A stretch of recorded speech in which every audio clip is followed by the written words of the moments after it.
Welcome to Her Heart Whispers, where every story is a heartbeat and every whisper carries a piece of the soul. Here we tell stories of women who love softly, fiercely, and in all the quiet places in between. Whether you're here to feel seen to escape or just to breathe for a moment, you're in the right place. Tonight's story is Fake Name Real Love. If you had told me Emma Dawson, the reporter who once exposed a foreign affairs minister and cracked the elite's favorite scandals, that I'd end up mopping floors in a seaside villa owned by an anonymous novelist, I would have spit out my espresso. But here we are.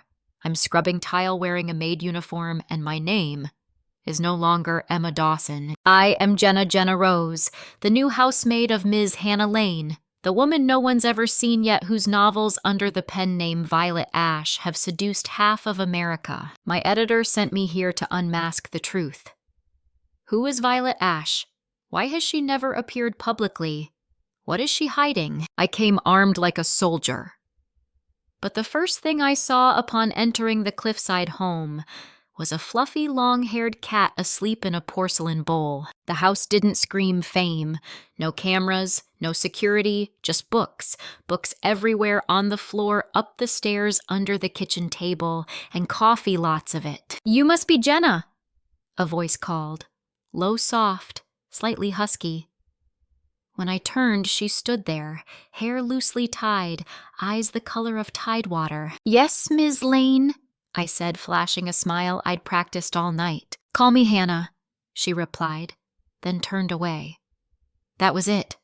No fuss, no chill. Just simplicity. Like someone inviting you into a dream they haven't yet found words to describe. My first day as a maid passed in a quiet storm. No yelling, no scolding. But everything felt strange. Hannah was unlike anyone I'd ever investigated. She didn't speak much, but when she did, her words felt like excerpts from a page soaked in emotion. She didn't look at me like I was hired help. In fact, I think she was curious about me. The problem is, I couldn't let her see that. I had to stay in character, smile at the right time, be just clumsy enough, and most importantly, ask nothing. Instead, I observed Hannah sliced her morning fruit in silence, always using a paring knife instead of a chef's blade. She often stood by the living room window, the one facing the sea. Every time the wind picked up, she'd purse her lips slightly like she was holding something in. At night, she wrote always by hand, using a purple ink pen on thick ivory paper. I peeked. Never read the words, just noticed how elegant her cursive was. She owned an old radio and played jazz when it rained, like tonight. I stood in the kitchen listening to the soft piano notes drift through the air, wondering, this woman Violet Ash or Hannah Lane? What was she writing? And was any of it meant for me? I didn't mean to break the mug. Honestly, I had planned to spill the water, a clumsy but calculated move to spark conversation, but somehow the mug slipped for real. The shattering sound echoed. Hannah turned from the window where she'd been reading. She didn't yell. She just looked at me. "I'm so sorry," I stammered, crouching down to gather the shards. "I'll clean it up." I waited for her to say something, a scolding maybe, but instead she walked over, knelt beside me, and picked up pieces too. "I never really liked that cup anyway," she said casually. "It makes coffee go cold too fast." I laughed genuinely, caught so off guard I forgot to stay in character. And oddly enough, she laughed too, her first smile, not long, not forced, just real. Like it surprised even her. "I thought you were the serious type," I said, then backtracked. I mean, composed. "I'm only serious about coffee," Hannah replied, still facing downward but with a smile fully blooming on her lips. I discovered Hannah had a strange habit. Whenever the sky turned gray, she'd write in purple ink and play some instrumental tune that sounded like it came straight from the 1940s. That afternoon, as soft rain misted the porch, I walked into the small library where she usually sat, ready to ask about dinner. But then I stopped. Hannah wasn't writing. She was staring out the window. Her pen was still the paper blank. She looked lost. "Are you okay?" I asked quietly. A clumsy question, unscripted. She didn't answer right away. Then she turned to me and asked, "Have you ever felt like you're living someone else's story?" I froze.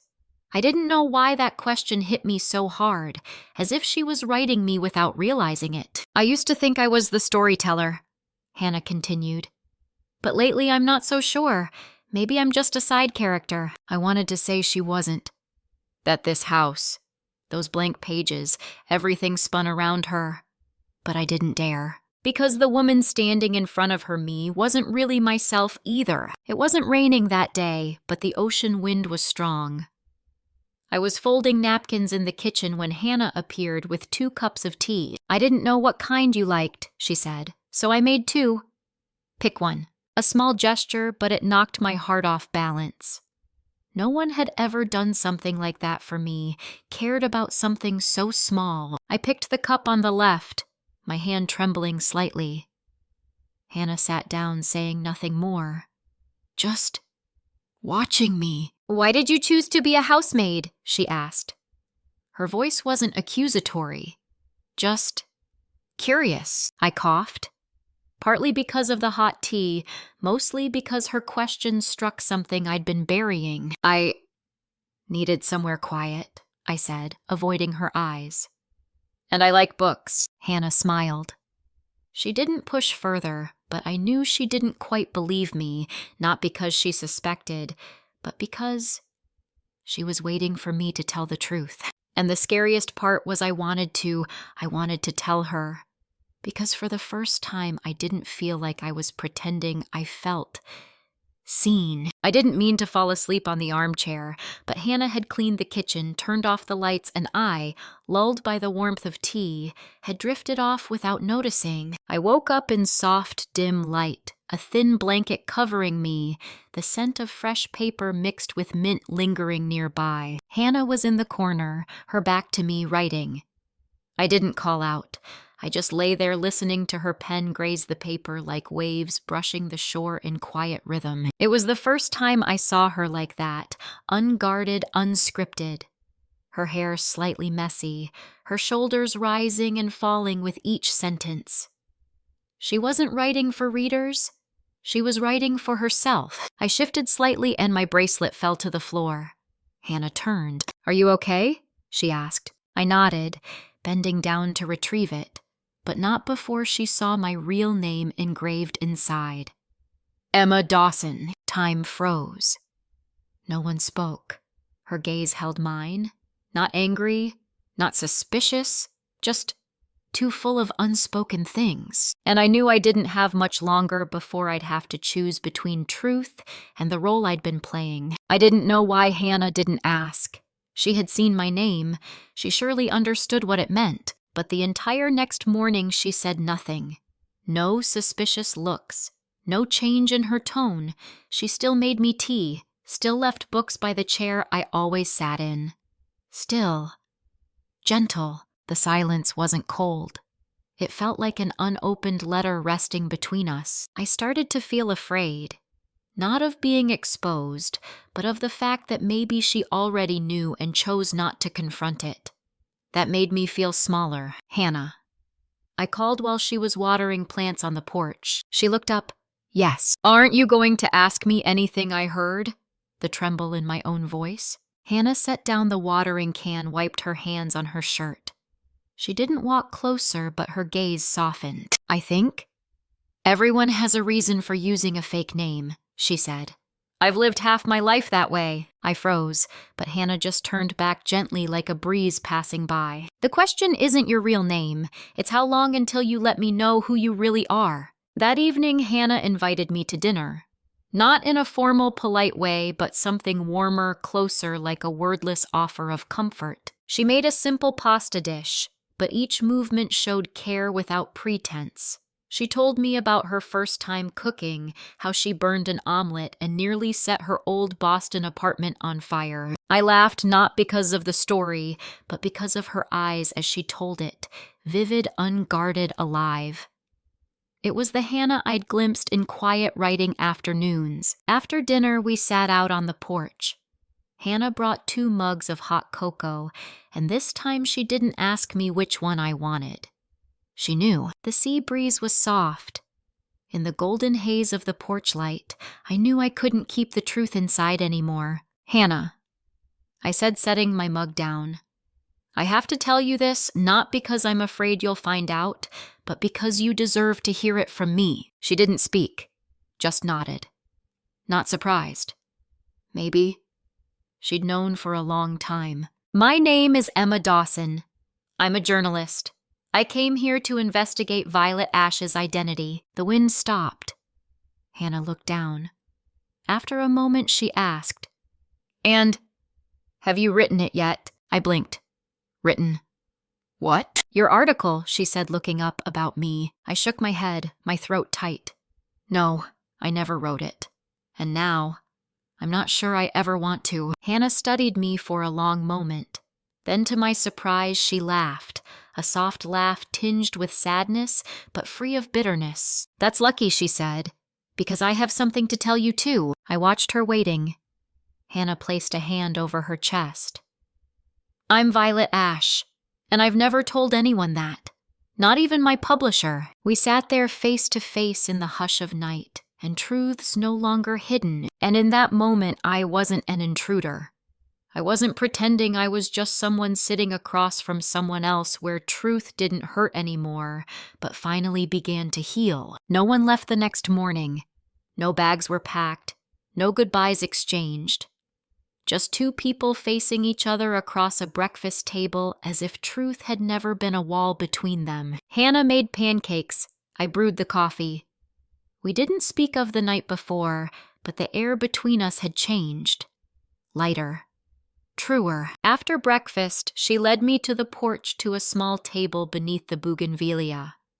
"I write here, when the weather is kind," she said. Then she placed a fresh notebook on the table along with a pen. "Write," she said. "Not for work. For you." I picked up the pen, my hand trembling slightly. Years of journalism, and I'd never written a word for myself. Every sentence had been to expose someone else. Now, I was writing for me, for her, for something unnamed growing quietly between two imperfect women. That day, Hannah didn't write. She sat beside me reading through old drafts. Once she read a paragraph aloud, I looked up and caught her eyes, waiting, not for praise, but to be understood. In the afternoon, we went to the farmer's market. She picked apples. I picked honey. No words declared it, but every choice felt like an unspoken agreement that we'd stay at least in this moment. Rain came as we returned. Hannah fetched blankets. I lit a fire.